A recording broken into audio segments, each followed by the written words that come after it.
Okay, well, let's get started. I am excited to have for our Faith and Sports Forum for this spring, Sabrina Little joining me. My name is Paul Putz. I'm the Assistant Director of the Faith and Sports Institute. And Sabrina is a professor at Christopher Newport University. Also, as we were just finding out, was at Baylor University around the same time I was, and uh, did we never met. So we were around Waco and just never did meet, but we ran in similar circles. Um, she's a professor now, as I mentioned, at Christopher Newport University, has her PhD in philosophy, is a world champion, and silver medalist in trail and ultra marathon running, a five-time U.S. champion, philosopher, author of this new book that I'm holding up, The Examined Run: Why Good People Make Better Runners, just out from Oxford University Press. And the remarkable thing about this book, if you know academic publishing, this is remarkable. Um, it's only like $18. Academic books do not go for that price. This is must have, must read, and it's affordable, so you can pick it up and and check it out. So thank you again for joining us, and we are going to get started. Sabrina, welcome, and we're so glad to have you. Thanks so much. I'm excited to be here. Okay, so let's start with a little bit of your background. You have this unique experience and expertise with philosophy and with being an elite athlete. Just take us through your journey, how those two things intersect for you, and how they come together. Yeah, great. So I've run my whole life. I don't remember life before running. It's my way of being in the world, and so that it's kind of been a through line through various seasons of life. I went to college at William and Mary and decided there to run. I also became a philosophy major. So at first, I would say that philosophy and running were very distinct. They weren't things that I even considered placing in conversation with one another. But kind of as I progressed through academia, I went and got my master's in philosophy of religion and then my PhD at Baylor. I started to see kind of a kinship between philosophy and what I was doing as an athlete. Um, One thing I think that was a really big formative influence for me in learning how to place my work in philosophy in conversation with running was teaching at a small classical school in Waco, Texas, called Live Oak Classical School. And one thing that they did there was they were very intentional about thinking through how you develop virtues in athletics. So that was one of the stated intentions of the program. Like, we care more about your character, your formation, your spiritual formation than we do about victory. And we were tasked as coaches to think about how to do that in a winsome way. So that's where I first started thinking about it. Um, then I began my PhD in philosophy at Baylor, where I encountered a tradition of inquiry around virtues and vices and how to put on excellences. And I was acquiring a vocabulary and kind of a vision of, well, what is a good life? Where does suffering fit in? What is our nature? Do we have limits? And then how do you become a more excellent person?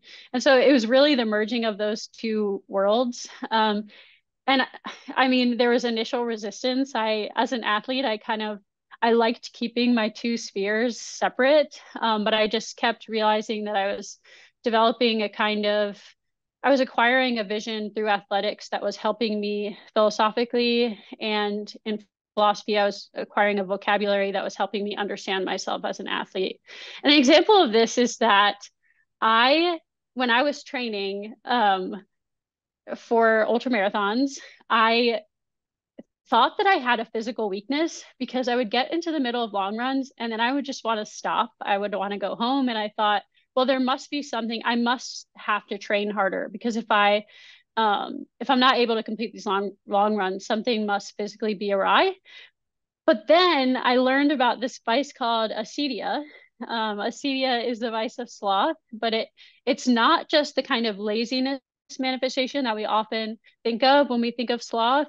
There's actually a second manifestation of it, and it is busyness or operating kind of at a frenetic pace, where you have trouble staying in place. And I was realizing that I had this vice, and this vice was impeding my ability to perform at a high level. So I didn't just need to work on my athletic training. I also had to work on my character if I wanted to reap those kinds of performance benefits. And so that was a really like valuable application. I was starting to realize more and more that athletics wasn't a neutral space, morally neutral space. Like certain virtues are implicated, like patience, like perseverance, like courage.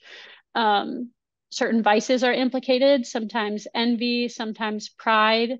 And I wanted to think intentionally about how I was forming myself through my athletic practice, right? Every day as I set off in my sneakers, what kind of person was I forming myself into?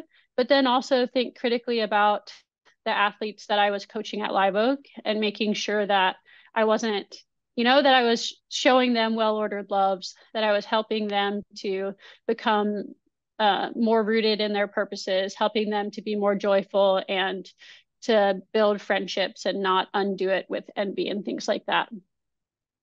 You mentioned there this idea of a performance enhancing virtue. And that this is one of the things from your book that was fascinating to me because we do hear a lot about I'm thinking of John Wooden's pyramid of success, right? There's this tradition of coaches and other leaders who say if you develop certain character traits, then it can help you become successful, but not quite in the way that you frame it here. You talk about the cultivation of these ancient virtues from this Greek philosophical tradition as things that actually help you become a better athlete, and you name it performance enhancing. That to me is fascinating. And to hear you connect it to your experience reading philosophy books as a PhD student and then thinking about how those ideas make you a better runner. That's fascinating to me and how those come together. Maybe you can take us through a little bit more how that idea came to you, how that sort of developed in your mind, but also how was that received from your advisors, from fellow philosophers, as you're trying to make the case that philosophy could make you a better athlete? Yeah, it's funny.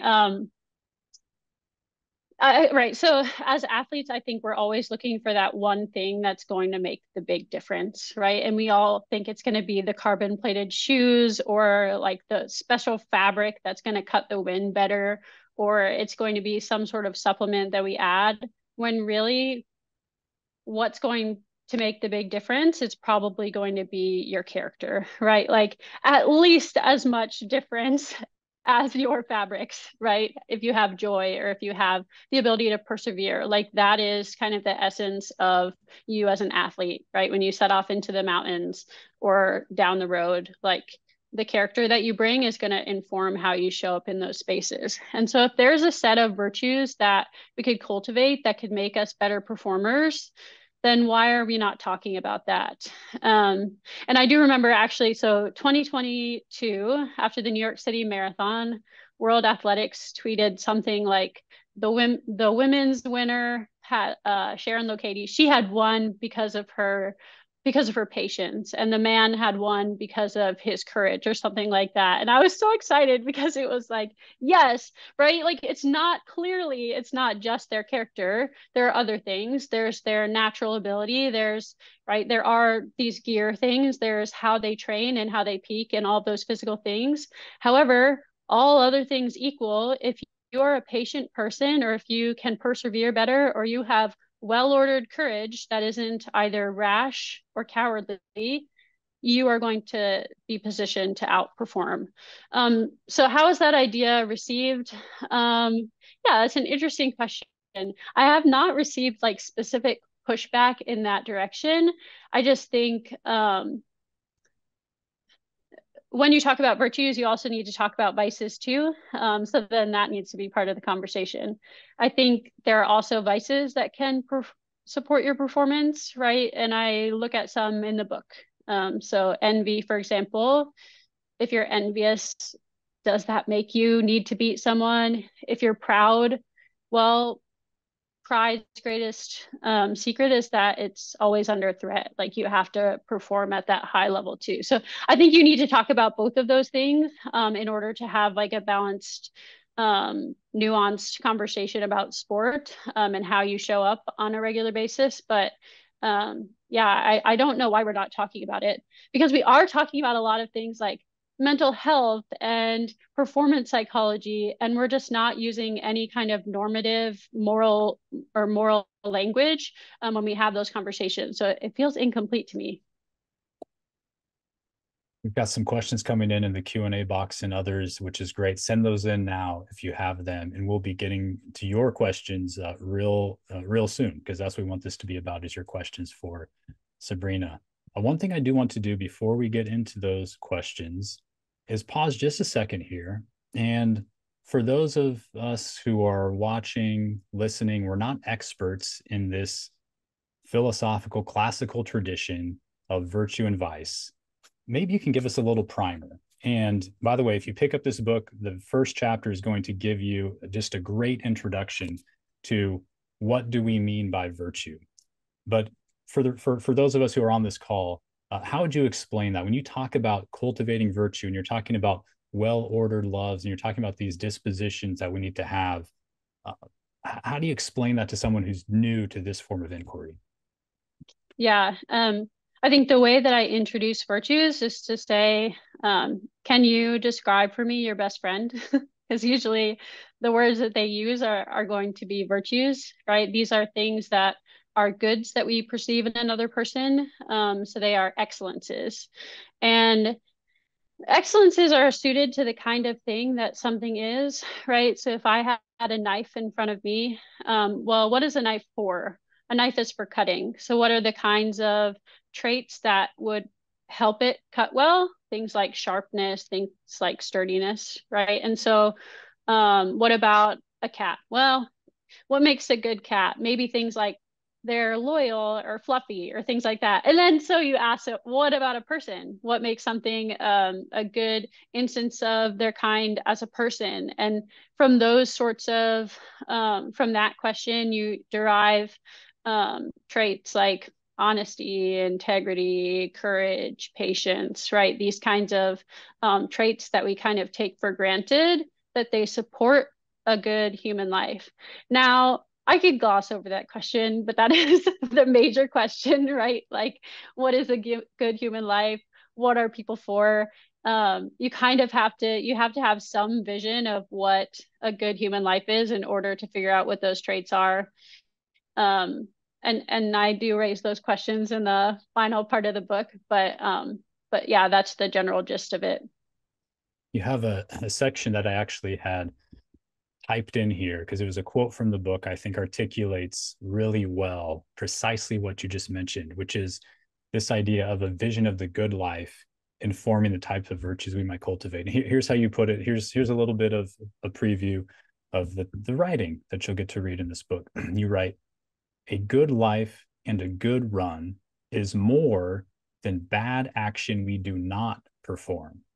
It also consists of the good actions we do perform, acts of perseverance, integrity, and justice.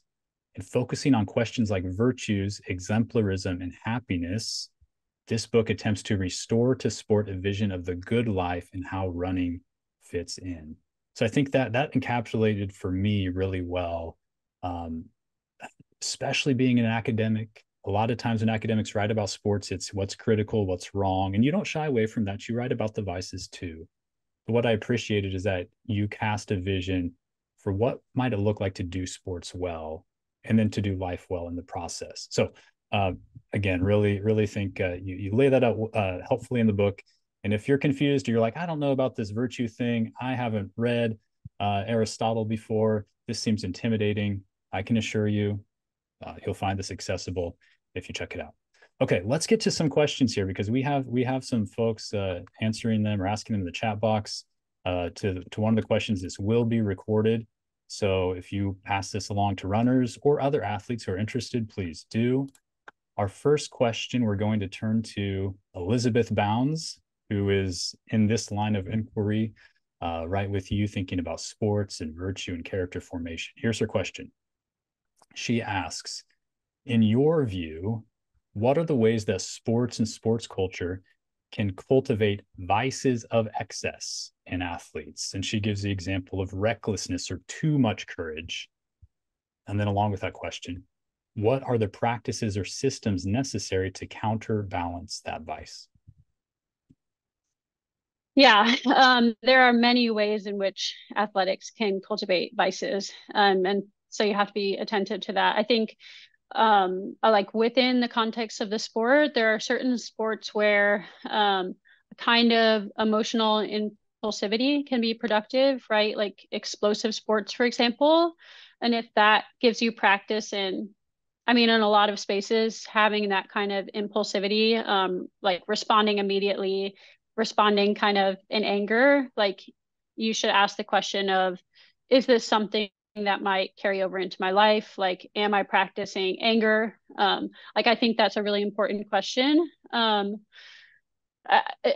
but I think honestly that a lot of the vices that are cultivated in sport come in culturally. Like I think there's a sort of outsized praising that happens in athletics that I think is hard as humans, right? Like you're put on a pedestal, you're treated as though you're very important, right? Like, and I think it can generate a kind of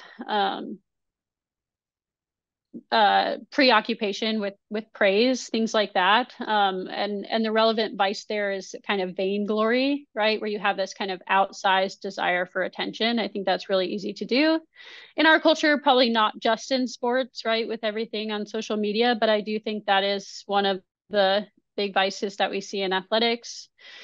And another vice, I guess, that I talk about a fair amount in the book is envy.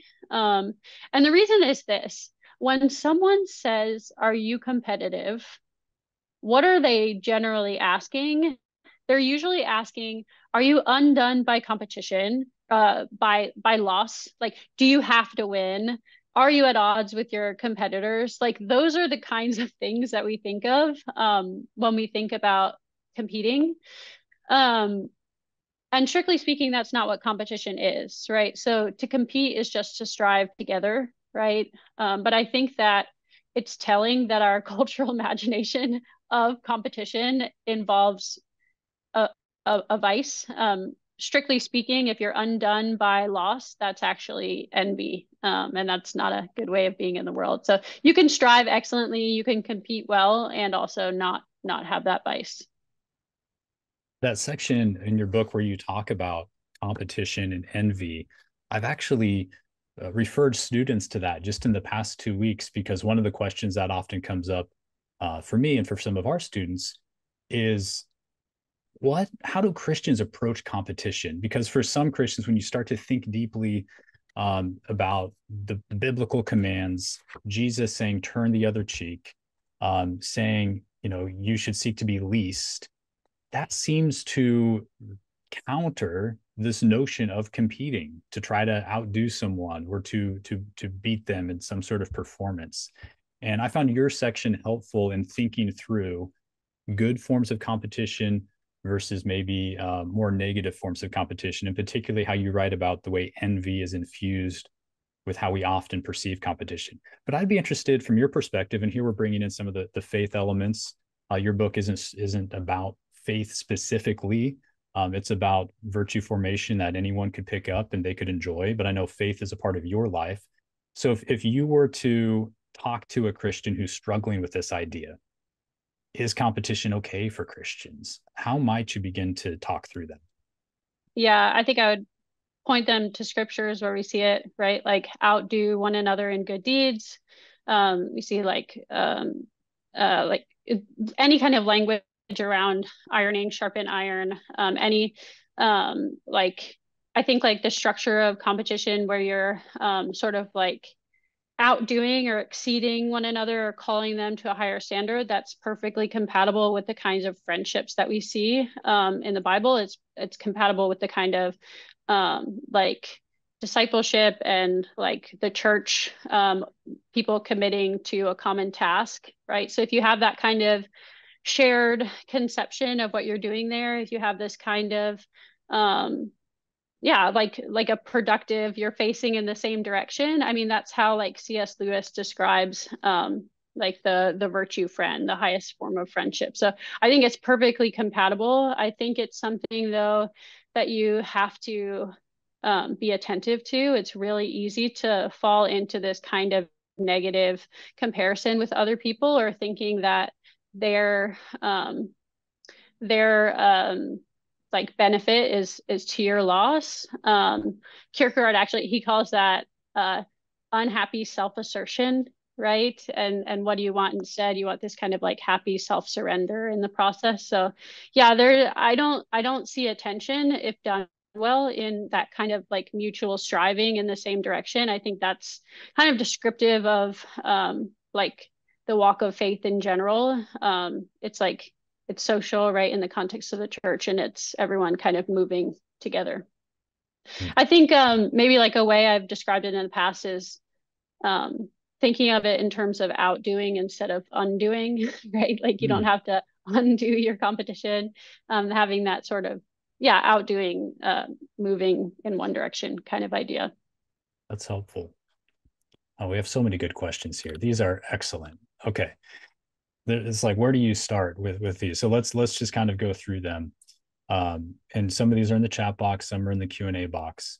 So continuing on, there's two questions. Haskell and Elizabeth are asking this question about the empirical evidence for performance enhancing virtues. So one question is, did you find empirical evidence for these performance enhancing virtues? And then sort of building on that, Elizabeth notes that empirical research on virtue development in sport is mixed, where sometimes you cultivate virtues and sometimes vices. And so there's a question of under what conditions can sports build virtues? So maybe if you want to take that on and just talk through maybe some of the data and research and evidence you've seen on how virtues relate to sports. Yeah, these are such great questions, and it is ultimately an empirical question, right? Like if you right, if I want to say that something is performance enhancing as a virtue or as a vice, then I mean that's a claim that can be proven or not, on the basis of the data. And when I didn't have data, I would make plausibility claims, or what you might think would follow. I'll say this before I introduce the evidence that I was able to find. Measuring virtues is so hard. And the reason is this. Virtues are not like generosity, for example, is not giving one time, right? Like generosity, like if you have a virtue, it's something that is consistent over a long period of time. It's consistent across various situations. It's from the right motivation, right? And in a lab, you can't measure someone's motivation, right? You can ask someone why they do something, but are they being honest in that? Most studies are single instances rather than something that is over the long term, right? And so it's really difficult to measure virtues, and it's even harder for some of the ones that I mentioned in the book, like joy. Well, Thomas Aquinas describes joy um, as a consequence of love, something that is following from your yeah, like your highest commitment, following from the things that you love, and it is connected to your internal purpose, this kind of like fixity on your purpose. How do you measure that? Because I don't know. It's because I mean, oftentimes we'll say, I will operationally define this as happiness, but that is something entirely different, right? So when you're looking at the virtue tradition, and the ways in which things are defined, it is not that clear cut. Another example is perseverance. Well, perseverance is not just remaining with a commitment. It's remaining to the right commitments, to the right degrees, in the right ways. It's not intransigent, right? It's not holding on too long, and it's not irresolute, holding on, like not long enough, right? It's this mean that continues over time and for the right motivation. So I'll say that it's really hard to measure. I want more research on on virtues. So if you're a psychologist out there, get on that. But then, okay, also in terms of what data did I find? I found some data. Niels van de Ven, he's done some research on emulation, which is this kind of, um, what is emulation? It's this kind of sorrow in realizing that you lack something that someone excellent has, but also you're motivated to improve and get that thing. So emulation, that kind of relationship versus the vice of envy. And we did find, so in that data, it shows like if you have malicious envy, what is the consequence of that action? You tend to do things that undo the other person, right? So you're more likely to do something like explain away their success. You're more likely to throw an elbow in a track meet, throw away course markings, things like that if you're envious. But if you have emulation instead, which is the more pro-social version, what do you tend to do? You tend to raise your level of play, right? So that's an instance in which you are exceeding them and you're actually undone by the vice. And so there is performance benefit to that.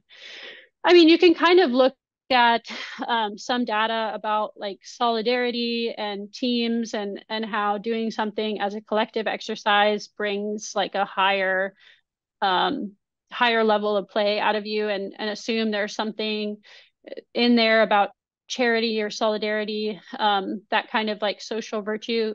But yeah, I would say that the overall, the empirical studies available are kind of limited, or if they're there, I can't use them because they get the virtue wrong.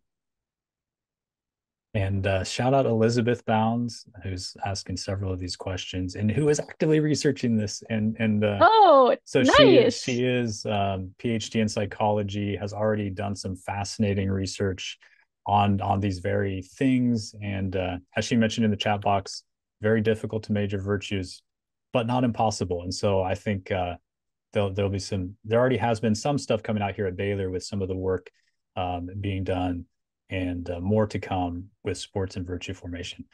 Okay, another question related to, um, I guess this would be some of the old platitudes we would hear about character, because as you note in the book, the connection between character formation and sports is really old. It predate, I mean, it goes back to Greek philosophers writing about this. We see it in the New Testament, talking about the Christian life as running a race. We see it in my area of study, it's in history, and I'm looking at American history and these coaches who talk about building character through sports. So there's these really common links in some ways between these ideas, but not always in a deep, um, specific way rooted in the lines of inquiry that you pursue. So, with that in mind, here's a question. What is your reflection on the old saying that, quote, sports don't build character, they reveal it? Yeah, my answer to that is it's both and, right? Like certainly it reveals character. You get in I mean, sports is a very emotional space. You're inclined to react, right? Like kind of having that immediacy of response. And I think you can expose a lot of yourself through sport in a way that sometimes you can be surprised, right? When you get angry or something, that was really in you. So I think that's true. But no, you definitely can build build character for good or for ill in athletics. I mean, if you think about it, every day you are participating in a kind of intentional practice when you participate in a sport, right? So you set off in whatever your cleats or your spikes, your running shoes, and you intend to get better. And it's not just your body that's changing, it's also your habits of attention, it's your affections, it's yeah, what you think about, what you feel, and so forth. And so it's certainly the case that you're forming character. And the question is just, are you forming it in the right way? What kinds of things are you building? Um, yeah, being kind of intentional about the process. Kind of on a related note, slightly different angle though. Um, Thinking once again about how sports build character. What are the conditions for sports to build virtues? I know you've touched on this a little bit, but to be kind of more specific, when and for whom are sports building character? And I should note, I shouted out and gave specific mention of how you talk about performance enhancing virtues, but you also talk about performance enhancing vices. So you make it very clear in this book that sports can form vices in us, that they can form traits that don't tend towards the good life. For you, what conditions matter and what's necessary for sports to produce positive character? Yeah. Okay. So a few things I would say. One is just having that kind of intentional repetition, right? So Aristotle says men become builders by building, lyre players by playing the lyre. So too, we become just by doing just acts, temperate by doing temperate acts, and so forth. And so, how do you develop virtues? You repeatedly act in terms of the virtues until they define you in a stable way. And so, having that kind of intentional practice in the virtues, and you can do that easily in kind of in accordance with your athletic practice, right? I could run every day and practice imprudence, like starting off too quickly and eating lasagna before I set out on my run, right? Like I could do a lot of imprudent things, but I don't want to practice those things. I want to practice the right things, such that I can form these good kind of excellences in my life. So that's one thing.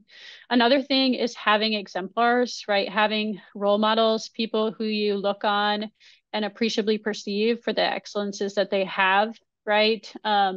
Exemplars play a really big role in our formation as athletes, but also as people. They give you a vision of how to have a good life. They show you what virtues are and they show them as choice worthy. Um, so yeah, it's not just learning virtue words, it's actually acting in terms of them, um, repeatedly reflecting on what your ends are, participating in community, right? Like all these kinds of things. And then having that vision of where you want to go, like that vision of a good life in an exemplar. This would be a similar question of the conditions. And someone in the chat box asked, are some sports more virtuous than others? Are some more conducive to forming these traits? And I can say you do address this in the book. But they also ask, can those that lend themselves to violence be part of a good life? Yeah, I think that is a really good question and certainly one that we need to be asking. Um, I mean, I will admit my biases as an endurance athlete in seeing the kind of formative value of sports that are structured in terms of outdoing someone else, right? Because I think that does match like the kinds of productive virtue friendships that we see described throughout the history of philosophy. I do wonder about sports that are structured in terms of like that kind of undoing stance, right? So an example is in football, for example, you thwart someone in order to achieve your end, right? Someone else's gain is your loss. And I don't know, I genuinely don't know the answer to the question whether that is something that is potentially unproductive for our character. Like, I think there are so many goods that are in football, like things like forming friendships, things like being invested in another player, and that kind of selflessness of being part of a team. Like, I think there are so many goods there, but I do worry what whether there's a kind of problematic like practice and relating to each other in that kind of sport. And I'll say this, in the ancients, like Plato and Aristotle, they name wrestling as a great sport of formative value. And that is a sport that is built entirely around physically thwarting the other person, and are not concerned about that kind of training of your habit of attention. And I think the reason is this. They understood athletics as having this great civic value, but their society, right, their cultural milieu was one marked by war, right? And so the highest civic value was helping to train people who would see, like, love their enemies and harm their friends, or really be loyal to their in group and not to their out group. And so I do wonder, like, is this like a militaristic kind of, what are we practicing here? Is this something that is going to be constructive, or not? And really, I am raising the question. I'm not sure because I mean, anecdotally, I have friends who've done football and are wonderful people and more disciplined and so forth. So, but I do think it's worth raising the question. Excellent. let's keep this moving. There's some great questions just coming in here, and we're going to keep getting to them. So thank you for asking these questions. Okay, this is good because we're going to get to some application here, and specifically thinking about how we might make the conversation we're having now relevant to people who maybe aren't used to it. So here's a question.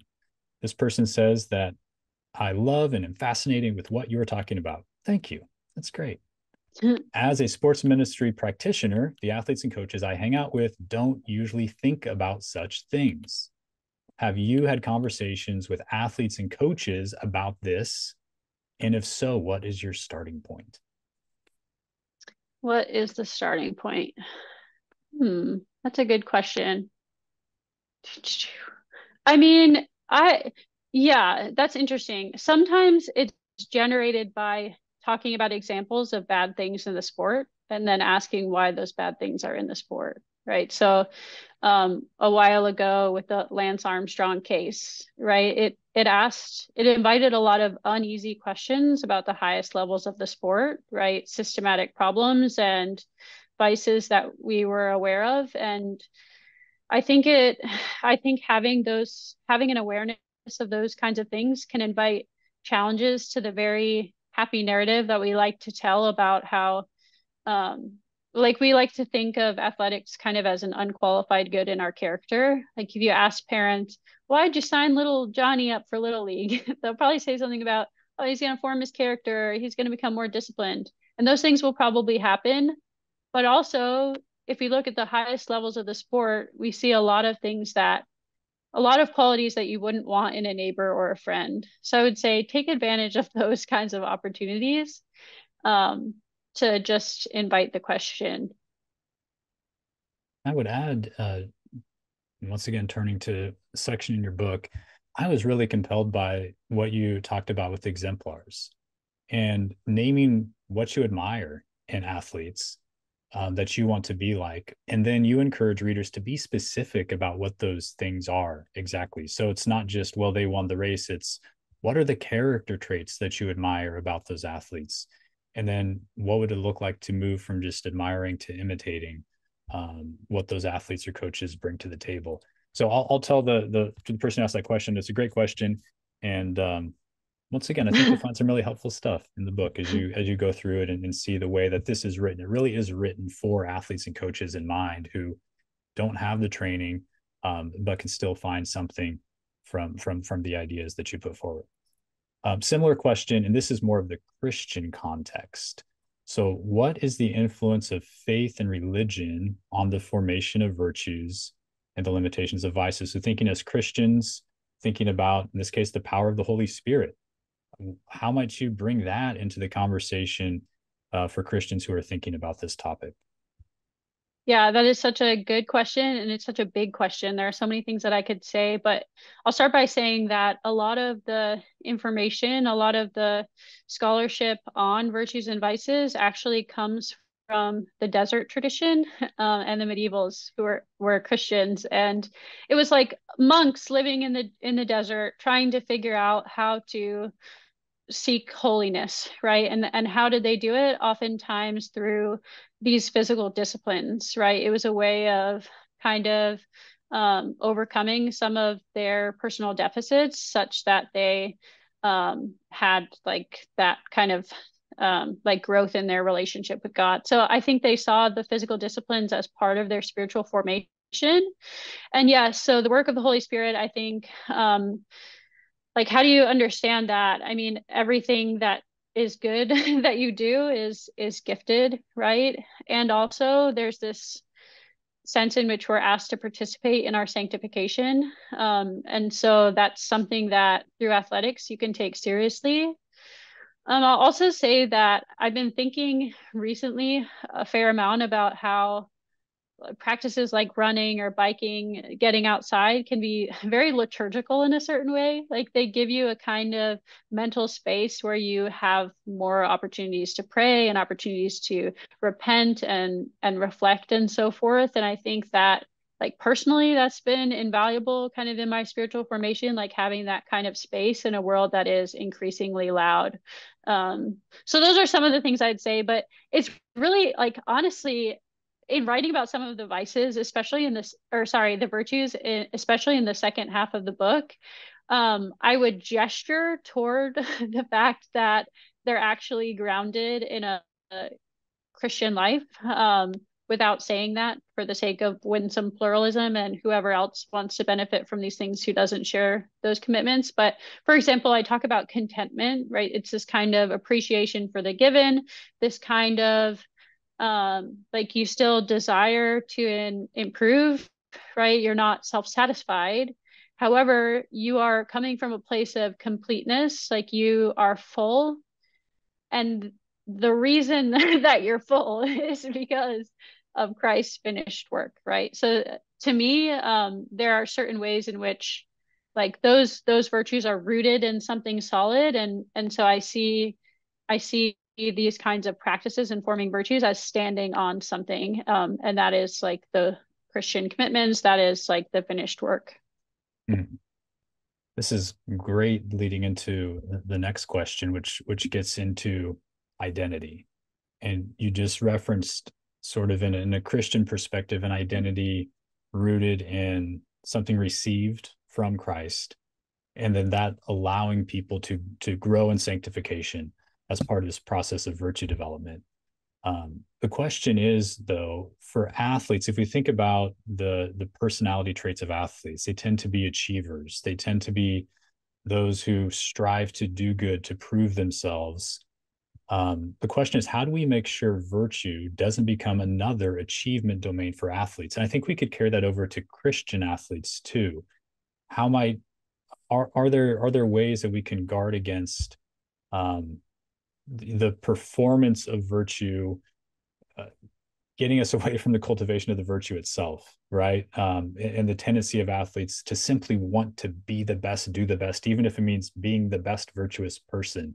How do you tease out that and with motivation and performance and how that might affect athletes with their unique personality types? Yeah, good.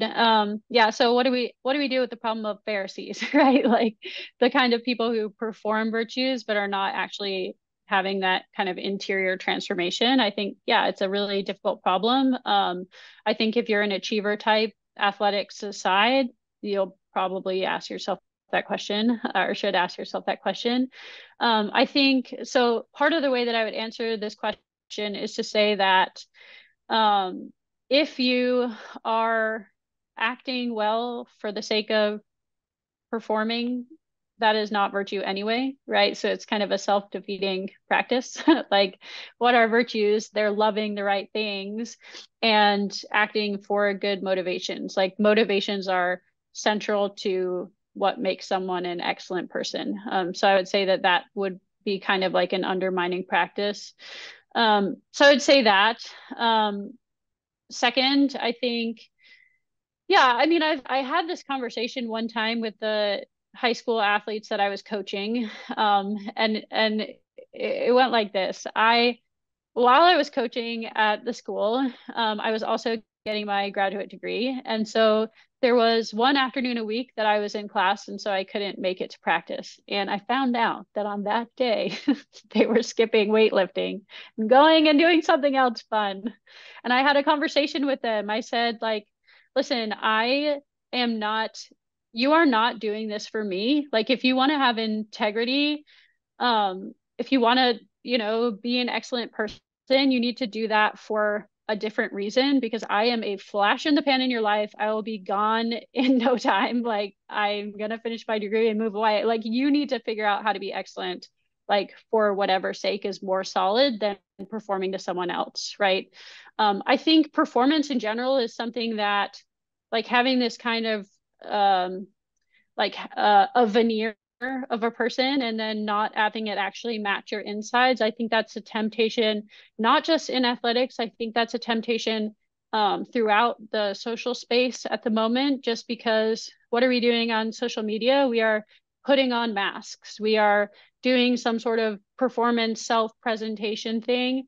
And virtue is not just seeming, it's who you actually are. And so that's one way I directly addressed it. I wasn't their managers. I was running alongside of them and also working on my own character. And so making it kind of a collective practice, like call yourself out when you're not as joyful as you should be, or you give up too soon, right? Like be part of it with them. I think that hopefully answers another question that we had here, which is on the question of performance-based identity and contingent self-worth. So these are common struggles for athletes. The question was, in your view, um, how could virtues be coping strategies in the face of ego threat, or strengths that help athletes deal with failure, feel with fear of failure, etc.? Respond to that question specifically. Would you add anything? I think you did address that with your example, but talking about contingent self-worth, performance-based identity, and virtue, what additional thoughts might come to mind? Yeah, I guess I mean it just shows the priority of having kind of humility as a grounding virtue, right? So ego threat is not something that really gets you. I think there is a kind of like striving that is grounded in humility. It's Thomistic magnanimity, Thomas Aquinas's version of magnanimity, and the person who is magnanimous is someone who sees themselves as worthy of great things and is worthy of them, but it does it in a way that is like not doesn't have like an outsized need to win or perform or something like that, and recognizes the dependence on both like things that are outside of your control and on the people around you. And so I would say start by prioritizing a kind of like humility in your life. And then ego threat, when it happens, talk about it. I think, in sports, there's a lot of, yeah, like uneasiness around wanting to win, not knowing what to do with those relationships. Um, I guess one way we did this as a team was like we had a practice of celebrating the successes of everyone, right? Because you couldn't always be the one winning. And so maybe at the beginning it was a kind of like a performative thing, like congratulating them, hugging them, being there at the finish line. But then it changes your affections. You start to notice and celebrate and see the excellences and feel happy for other people. So you're practicing collective virtues together, shaping the culture of the team that you're trying to build. And at the same time, of course, each individual person has to intentionally buy into that process to be formed in those ways, but there's still a sense of the collective. That gets into another question here, which is on athletic departments. And here, the tension is between high level or big time athletics and an athletic department that really wants to emphasize spiritual formation and character development. Do you think it's possible in the landscape of high level sports with the demands to win and the pressures to perform? Do you think it's possible for athletic departments to really emphasize spiritual formation and character development? Yeah, I really do. And I don't want to give like a breezy response to that. Like, I think that there are times in which character and performance may come to a head, and you need to know what your higher commitment is in those cases. Um, like an example is in a state championship where I coached, I once had a student, she's crossing that, she's like just before the finish line and another runner falls down, and she like went and grabbed the girl and tried to help her to her feet and walk her across the line, which if you know Texas cross country, there's a rule, anti Good Samaritan rule. And so she was immediately disqualified, and we lost our national or like our state title in that moment. And there was part of me that was like, I am so upset. And also there was part of me that knew like I had to show like a higher love and appreciation for that action. And so I think, yeah, it comes like there are times when there are tensions and you need to know like what your higher commitment is.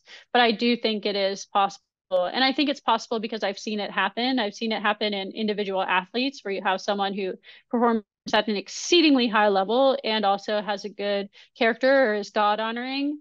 and I've seen athletic departments do it really well. And an example is, I mean, with the Waco bias, Live Oak Classical School consistently performs at a high level. And if you listen to the athletic director, if you talk to the coaches, their biggest priority is helping the students walk with God. Hmm. That's encouraging for those of you out there as coaches or athletic directors. Okay, we've got just time for a couple more questions. If you have something you've been wanting to ask and didn't have a chance to get it in, go ahead and submit those. I will say this has probably been the best set of questions we've had with one of these faith and sports forums. They really have just been flowing in, and I've really appreciated the ideas that you all have sparked as you've shared those questions. So let's get to these final couple, and of course, if you have something you want to ask, now's the time. So here's a question about um, the process of cultivating a virtue. Is it as simple as repetition and healthy habit development? Does practice make perfect? How do we, what's the, I don't know, you said earlier, there's not like a secret sauce to it. So just give us a little more guidance on what it means, what it takes to cultivate these long lasting virtues. Yeah, good. Well, what does it take? Yeah, repetition, but intentional repetition, right? So it's consistently acting well in terms of a good trait. And I would say be clear that it is the virtue that you're practicing, because I think sometimes we are, I guess, misguided about what it actually is. And an example is like courage. I think our cultural imagination for courage is actually rashness, just like jumping in and taking an outsized risk and not being afraid. So make sure first that it is in fact a virtue, but then yeah, having that kind of intentional repetition, you want to get to the point where you have a kind of fluency in the action. So it's like, you know, when you're learning how to read and at first you struggle through the grammar and it's kind of awkward and you're trying to figure out how words come together. And then one day you're just writing sentences and essays, right? I think that when you're when you're trying to develop virtue, you can have that kind of awkward developmental stage where you're trying to figure out what does patience even require of me in this situation, or what does courage even look like, right? And so you wrestle through that, you develop the habit, and then you'll have a kind of fluency in it. Does practice make perfect? Absolutely not. I think like with virtues, the standard is you're just trying to get to a point where you can consistently act well without like needing to force yourself to do it, right? Like having that kind of habit of excellence. Um, and what else? I mean, again, having exemplars, right? Like having someone who shows you what it looks like, and then acting in a way that kind of reflects that. And also, the last thing I'll say is having someone who is also trying to develop virtue. It's kind of like you can take an athletic approach, right? In the same way that if you have an accountability partner in sport, you're more inclined to put in the work and be disciplined and show up every day. If you know that you and someone else are both working on your patience, like it's a lot it's a lot easier to remain on task and do so. Excellent. That gets into the second question that that person had, which was, do you need other people to cultivate virtue? And I think you just emphasized the role that other people can play in that process. Okay, we've got one final question here, and it is a real practical one. What's your favorite supplement for efforts beyond 20 miles? Well, my answer to this question is not good. So, um, okay, here's the secret. If you are buying the nutritional gummies and gels and sorts of things, they're very overpriced. But you can just use gummy bears, like, and it's way more cost effective and delicious. So that's what I always do.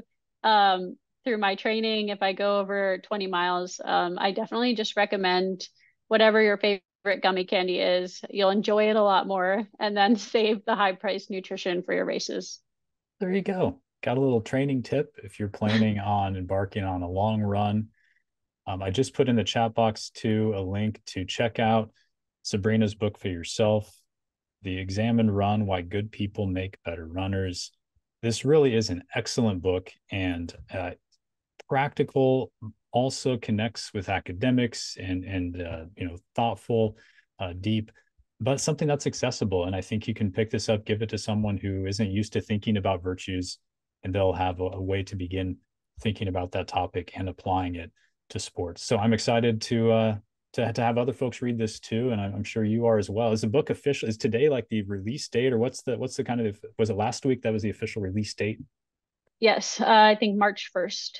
March 1st. Okay, so this beginning of this month, it's out in the world, and you can go get yourself a copy and check it out. Is there anything else that we should know? Ways to follow your work? What's coming up next for you? If people are excited about this and want to reach out to you, how can they connect or follow up?